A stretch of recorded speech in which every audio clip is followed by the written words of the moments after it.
এই উম্মতের দাম কত রে বাবা? যতদিন পর্যন্ত জবানের সাথে ঈমান লইয়া একজন বলবে আল্লাহ,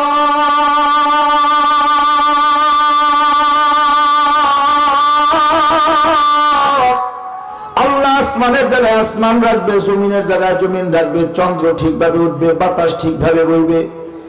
যেদিন একজন আল্লাহ বলনেওয়ালার জমিনের মধ্যে থাকবে না, আল্লাহ বলেন ইযা যুলজিলাতিল আরদু জিলজালাহা ওয়া আখরাজাতিল আরদু আসকালাহা ওয়া ক্বালাল ইনসানু মা লাহা। সামনে আরো আল্লাহ আয়াতে অনেক কথা বলেন। আল্লাহ বলেন যেদিন একজন মুমিন আল্লাহ বলনেওয়ালা দুনিয়ার জমিনে আর থাকবে না, আল্লাহ আসমানের জায়গায় আসমান রাখবেন না, জমিনের জায়গায় জমিন রাখবেন না, আসমানকে ফাটাই দিবেন, জমিনকে উল্টাই দিয়ে আল্লাহ কিয়ামত কায়েম করবে। তাই আসমানের থেকেও দাম বেশি এই একটা উম্মতের, সুবহানাল্লাহ কয় না? জমিনের থেকেও দাম বেশি উম্মতের, কিন্তু উম্মত বুঝে না এত দাম জান্নাতের চাইতেও বেশি দাম এই উম্মতের, কারণ এই উম্মতের জন্য জান্নাত বানাইছে। কথা বলো। কিন্তু উম্মত সব বাদ দিয়া টাকার পিছনে ছুটছে, ঘুষ খায়, সুদ খায়, মাপে কম দেয়, খাদ্য ভেজাল দেয়, আইটেলে মিথ্যা কথা কয় না। আপনাদের কালিয়াতি এলাকায় এমন মুসলমান নাই? হ্যাঁ, কথা কয় না। এত দাম, কিন্তু দাম বোঝে না এই উম্মত। এক নেক আমল করলে আমল নামায় 10 গুণ নাম।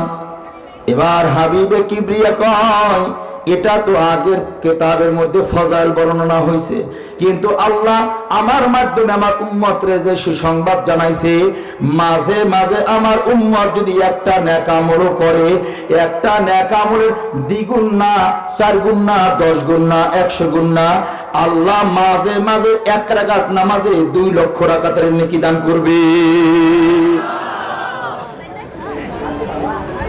এটা আগের কোন উম্মত পায় নাই, আগের উম্মতের ফজিলত না। হে আল্লাহর বান্দারা, কবরের যাত্রীরা, এবার রব কয় যদি আমার ভালোবাসা কেউ পাইতে চাও, আমার নবীরে ভালোবাসো। আল্লাহ মাধ্যম ছাড়াও খাওয়াইতে পারেন, মাধ্যম ছাড়াও সন্তান দিতে পারেন, পারে না মনে হয়? আল্লাহ মাধ্যম ছাড়াও আপনারা আমারে বানাইতে পারতেন। কয় দলিল কি? পয়গম্বর আদমের বাবা নাই, মা নাই, মা হাওয়ার মা নাই, বাবা নাই, জোরে কোন বানাইছেন কে? এই আওয়াজ ওয়াজ করা যায় না, জোরে কোন কে বানাইছেন? তাহলে আল্লাহ বুঝায় মা বাপ ছাড়াও সন্তান আমি আল্লাহ চাইলে বানাইবার পারি, আবার বাবাও লাগে না, খালি মা দিয়াও পারি। পয়গম্বর ঈসা আলাইহিস সালাম আল্লাহ বানাইছে, শুধু মায়ের গর্ভে, বাবা নাই। আল্লাহ কয় আমি যদি চাই বাবাও লাগে না, আবার যদি চাই মাও লাগে না, মা বাপ ছাড়াও দান করবার পারি। কিন্তু আল্লাহ বলেন আমার নিজাম হলো এমন, আমি যে কোন একটা মাধ্যম দুইটা বন্দারে বুঝাই, কেন জগতের মধ্যে ওই মাধ্যমটা দিয়ে তাকায়া যেন বন্দা আমারে চিনতে পারে। এই জন্যই তো বলে মায়ের চেহারা দিয়ে কেউ যদি একবার নেক নজরে তাকায়, তার কবুলিয়াত হজের নেকি হয়ে যায়। এত নেকি, এত সওয়াব আমাদের পূর্বের কোন উম্মতের জন্য বর্ণনা করা হয় নাই, কিন্তু আমরা বুঝি না। এই জন্য মা বাবার দোয়া স্টল লেখে, কিন্তু মায়ের খাওয়ায় না। শ্বশুর বাড়িতে বড় বড় বাজার লয়ে যায়, এমন কপাল পোড়া সন্তান আপনাদের এই এলাকায় নাই? না, নাই। আস্তে একবার খালি কর নাই। যদি থাইকাই থাকে ওদের কপাল পোড়া। হে আল্লাহর বান্দারা, ভালো করে বুঝলেন কথাগুলো। এত দাম আমাদের, কিন্তু দাম আমরা বুঝি না। না বোঝার কারণে আমরা আজকের বিজাতিদের হাতে মার খাই, আমরা বেইজ্জতি হই, আমরা লাঞ্ছিত হই, আমরা অপমানিত হই। যদি আমরা আমাদের দাম জানতাম, এই উম্মতটার দাম এত বেশি, জমিনের মধ্যে বসে একবার যদি খালি কয় আল্লাহ, সাথে সাথে আল্লাহর আরশ গরম হয়ে যায়।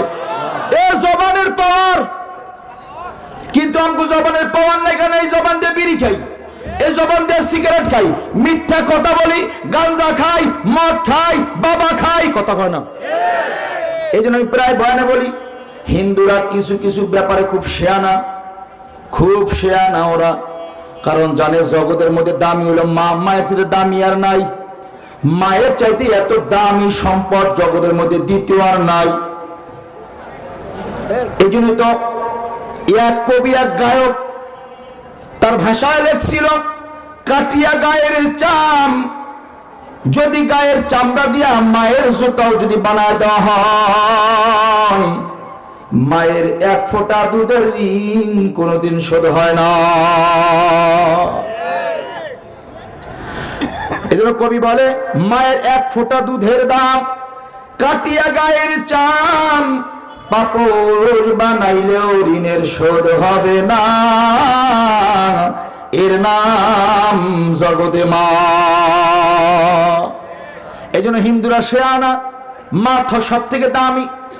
এই জন্য যত মায়ের গোষ্ঠী সব হিন্দুরা রয়ে গেছে, কথা কয় না?